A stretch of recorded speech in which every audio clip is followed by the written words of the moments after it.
have dreamed of this moment for so long. I have imagined for so long what I would say. You know, I actually thought that I saw you once in a travel log from Italy.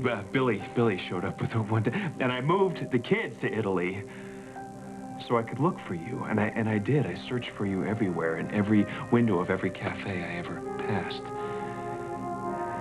on every bus and every sidewalk.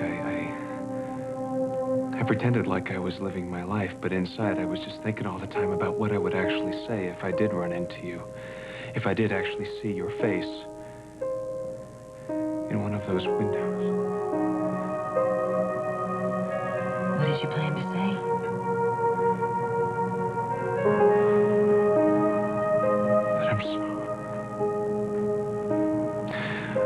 That I'm sorry that I didn't take better care of you.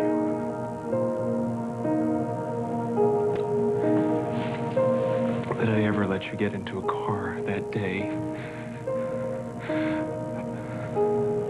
I should never have left you alone, not for 1 minute, and I'm sorry that I didn't stop you somehow. It's okay, bud. It's not important now. No, actually, it's not okay. I've been carrying this around inside of me for quite a while, so I'd like to get it off my chest if it's okay with you. I've been haunted by the image of your car, of you in that car going off the bridge, and me standing there and just watching. Joshua, don't. There's nothing you could have done about it. There's nothing anybody could have done about it. And you're not to blame yourself. I mean it. It doesn't matter anymore. Because you're here now. Always. Always, bud.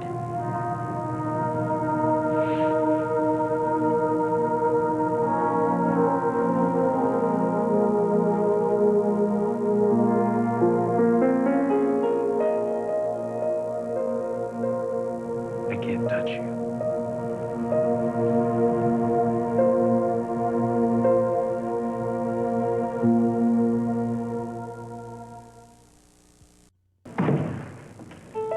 What is this? What is this, some kind of a cruel joke? I mean, you might as well be a ghost if I can't touch you.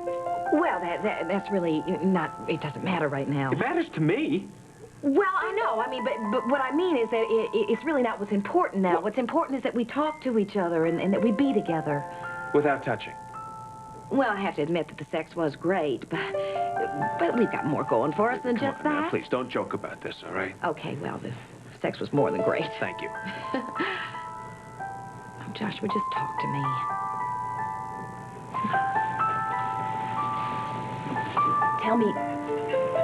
Tell me all those things you've been wanting to tell me for so many years. Reva, there hasn't been a day that has gone by since you...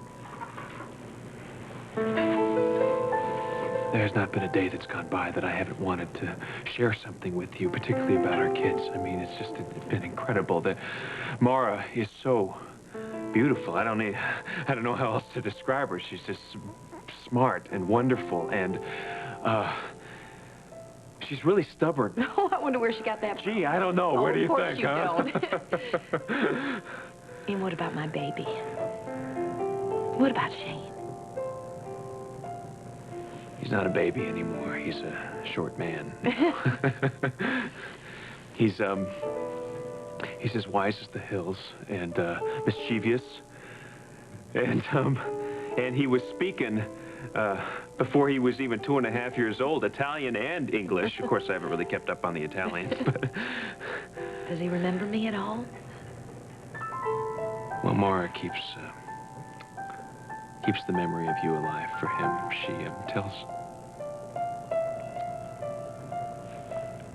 She tells him about all the good times the two of you used to have together, and every once in a while they open up the photo album, and it's sweet. It's like a little ritual that they go through. Well, how did they adjust to being abroad? Oh, no problem at all. They were ordering pasta al dente and dipping bread in olive oil, you know. I think they were kind of excited, though, about coming back to the States and living with their relatives. You should see them. They're will they be able to see you, though? I'm not sure. Well, what about you? Tell me what you've been up to. Not a lot. I've been back in Springfield for about a year and a half. Spent most of the time wearing a suit and a tie, and I got sick of that, so I traded it in for a hard hat and a pair of jeans and boots. I quit. You did. Louis Oil, yes, I did. Really threw Vanessa for a little while, but I think she got over it. I resurrected Lewis Construction. I'm trying to make a go of that now. It's good. It's really good. I mean, I'm actually enjoying getting up in the morning and going to work every day and making plans for the future.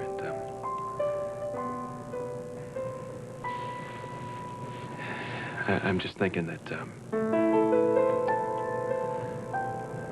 right now I'm finally crawling out of that dark hole that I've been in ever since you.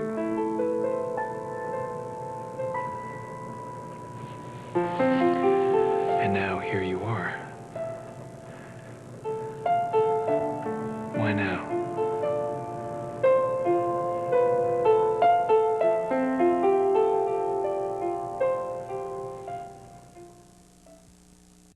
Love me? No, I'm sorry, Annie. I just can't juggle the schedule for every nurse who has personal problems. And besides, Rick Bauer's the reason you're here. He's the one who recommended you for the fellowship. No, Lillian, I just can't work with him anymore. That would mean you also couldn't work with several of his patients, like Eve. Now, have you thought about that?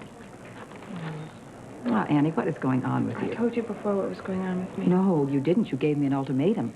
You have been off the wall since you're falling out with Josh. Can we just leave him out of this, please? No. Can you leave him out of it? It seems to me your current state of mind has everything to do with him. No, my current state of mind has everything to do with I'm wondering what I did to push him away from me. What makes you think you did that? Lily, and it has to be me. I mean, one minute the man is adoring me, and then the next minute he's pushing me out the door. See, I have this wonderful effect on men. Sounds to me like you were taking the blame for his strange behavior. All he had to do was come to you and tell you he had a problem. No. Stop blaming yourself. We're talking about Rick. We're not talking about Josh. I have said all I'm going to say about Rick. Rick has been like a son to me. He would never hold a grudge. So I want you to think very carefully and clear this up between the two of you. Well, there's really no special reason why. I mean, I just am. We can't predict these things, and we certainly can't control them. Whoa, slow down for just a second here. We? Oh, yeah. Who's we? All of us. Oh, Joshua, you were always such a linear thinker. What do you want to do now? How long's it been since you've had anything to eat? You must be hungry. I mean, venison chili. No, venison chili, thank you. I'm not really hungry. Well, we could go for a walk. Oh, the kids. What about them? Well, I left like a bat out of hell when I wanted to come up here to find you. I think I better call them and make sure they're okay. Yeah, Henry, hi, it's Josh. Could you put on Mar or Shane? Let me talk to... What? Oh, right, they're at school. I forgot. I'm just not thinking real clear. Listen, I'm going to stay up here for a little longer than I had anticipated. There's a few things that I have to take care of. What? She did. She called? What did she have to say? Oh, okay. No, I'll call again to talk to the kids. Thank you very much. Bye. Sounds serious. No, Are you it's okay? no big deal. Well, it's kind of serious. This person called that I've been having a little bit of a problem with, and you know who I'm talking about, don't you? I mean, you know that it's the girl, the woman, the person I've been dating.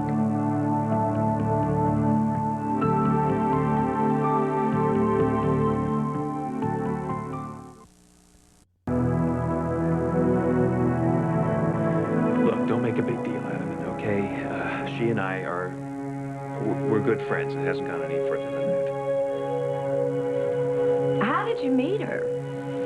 She was my nurse when I broke my leg after the fire. She bandaged me. That's all. You know. In fact, we really didn't have much of a use for each other. And then we got. She helped me out of my depressed state, Reva. Okay. And the thing is, I left Springfield and things weren't really good between the two of us. So she's a good person. She's got a good heart. How nice. You know, somehow I don't think you really mean that, Reva. And what was the deal? I mean, you show up on the edge of the bed right before we're about ready to make... It's just that she seems so callow. Like a hunk of colorless clay just waiting to be molded into some recognizable shape. How can you say that? She's not... She's anything but colorless. She's brimming with life and with color. And what was the deal? You kept whispering into my ear that she's all wrong for me? What was that? Why did you say that? I just have an instinct for these things. I mean, you two would end up killing each other. I don't think so. Well, if you miss her so much, why don't you go back to Springfield and pick up where you left off? Did I say that I miss her? Nobody dragged you up here to Cross Creek. Oh, you didn't have to come. Reva, what do you mean I didn't have to come? You come popping into my life after 5 years, showing up at inopportune moments in strange places. You tell me I didn't have to come here? I thought I was going crazy. You made me think I was going crazy. You made me come here, Reva. Nobody makes Joshua Lewis do anything he doesn't want to do. Ditto for Reva Shane Lewis, even in her present ethereal state. What are you implying, Joshua? I'm implying that you knew exactly what you were doing by getting me up, by coming back into my life at this time. Yeah, it's just like you to come grandstanding in after 5 years, right when I'm getting my life back together, right when I'm about ready to make love with another woman, you come back into my life? Wait, no, don't do this, Reva. Reva, don't. Reva, come back here. Reva.